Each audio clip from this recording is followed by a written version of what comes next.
আসসালামু আলাইকুম প্রিয় দর্শক মণ্ডলী, আশা করি আল্লাহর রহমতে সকলে ভালো আছেন। 2 দিন যাবত ভিডিও আনতে পারিনি আপনাদের সামনে কারণবশত। আজকে আপনাদের সামনে কোরআন থেকে সুন্দর সুন্দর নাম রয়েছে। এই নামগুলি মুসলমানদের কাছে অত্যন্ত প্রিয় ও পবিত্র, তাই অনেকেই তাদের সন্তানের নাম কোরআনের নাম থেকে রাখতে পছন্দ করেন। আজকের এই ভিডিওতে আপনাদের সামনে কোরআন থেকে বাছাই করা কয়েকটি ছেলে শিশুর নাম নিয়ে উপস্থিত হয়েছি। এর মধ্যে আপনার পছন্দের নামটিও পেয়ে যাবেন। ভিডিওটি না টেনে শেষ পর্যন্ত দেখবেন এবং ভিডিওটি ভালো লাগলে একটি লাইক করবেন এবং বন্ধুদের সঙ্গে বেশি বেশি শেয়ার করবেন। ভিডিওটি শুরু করার পূর্বে আপনাদের কাছে একটাই রিকোয়েস্ট, আপনারা অনেকে ভিডিও দেখছেন কিন্তু সাবস্ক্রাইব করছেন না, 99% নট সাবস্ক্রাইব। দয়া করে আমাদেরকে অনেকে সাবস্ক্রাইব করে দিন এবং আমাদের চ্যানেলটি সাবস্ক্রাইব করে আমাদের সঙ্গে থাকুন। এই নামের মধ্যে আপনাদের কোন নামটি সবথেকে বেশি ভালো লাগছে আমাদের কমেন্ট বক্সে কমেন্ট করে জানাবেন।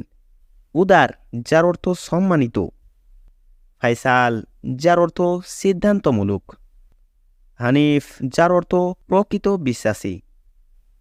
হুমায়দ, যার অর্থ প্রশংসা।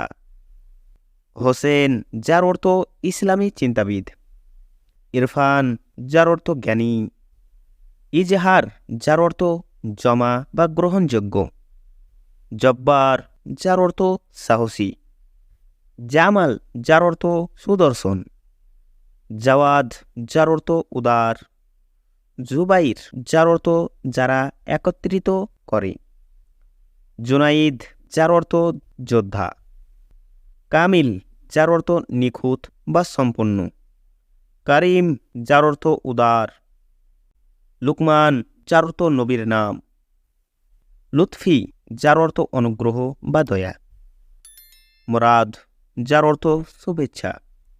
মুক্তার, যার অর্থ বেছে নিয়েছেন। মুনির, যার অর্থ উজ্জ্বল বা দীপ্তি। নাসির, যার অর্থ সমর্থক। উমাইর, যার অর্থ সমস্যা সমাধানকারী। কাদির, যার অর্থ শক্তিশালী। রশিদ, যার অর্থ বুদ্ধিমান। রাহিল, যার অর্থ পথিক।